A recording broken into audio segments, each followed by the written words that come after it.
DPRD Maluku Tengah imbau warga dan politisi jaga pilkada damai.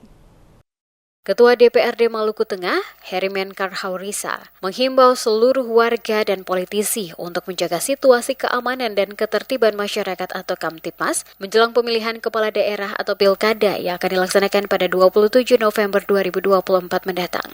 Haurisa mengatakan bahwa pesta demokrasi yang akan datang harus didukung oleh semua lapisan masyarakat agar berjalan dengan aman, tertib, dan sukses. Memasuki masa-masa krusial jelang pemilihan, diperlukan upaya bersama untuk menjaga keamanan agar tetap kondusif. Semua pihak diharapkan dapat mengedepankan politik damai, santun, dan mencerdaskan. Ia menegaskan bahwa pilkada harus menjadi momen sukacita, bukan ajang yang menimbulkan perpecahan. Pilkada ini harus berlangsung dalam kedamaian, jangan sampai dikotori oleh hal-hal yang bisa merusak keharmonisan antar warga, apalagi sampai mengganggu hubungan antar umat beragama. Politisi dari Partai Gerindra ini juga mengingatkan bahwa siapapun yang terpilih nantinya akan menjadi pemimpin bagi seluruh masyarakat Maluku Tengah. Untuk itu, ia mengajak semua pihak terkait untuk melaksanakan kegiatan politik secara damai, termasuk dalam bermedia sosial. Haurisa mengingatkan bahwa di era digital saat ini, penyebaran hoaks dan informasi yang salah menjadi tantangan serius bagi masyarakat. Haurisa berharap masyarakat dapat dengan bijak membedakan informasi yang benar dan yang menyesatkan. Sebagai langkah antisipasi, DPRD Maluku Tengah bersama pemerintah daerah dan Forkopimda telah berdiskusi dengan pihak keamanan TNI Polri, serta penyelenggara pilkada untuk memastikan stabilitas keamanan, baik sebelum maupun sesudah pemilihan. Dengan dukungan dari aparat kepolisian dan TNI, diharapkan masyarakat merasa aman dan nyaman saat pilkada berlangsung.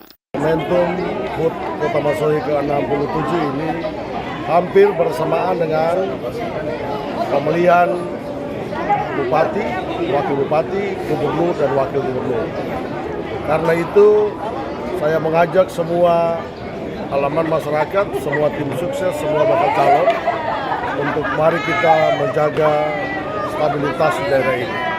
Demokrasi ini adalah hak semua orang, tetapi mari kita kelola dengan cara-cara yang santun, cara-cara yang elegan, biar demokrasi ini ramai, tetapi kita menghindari tidak boleh sampai terjadi perpecahan di antara kelompok-kelompok masyarakat, hubungan-hubungan kekeluargaan, hubungan-hubungan keagamaan tidak boleh sampai tercederai hanya karena pilkada.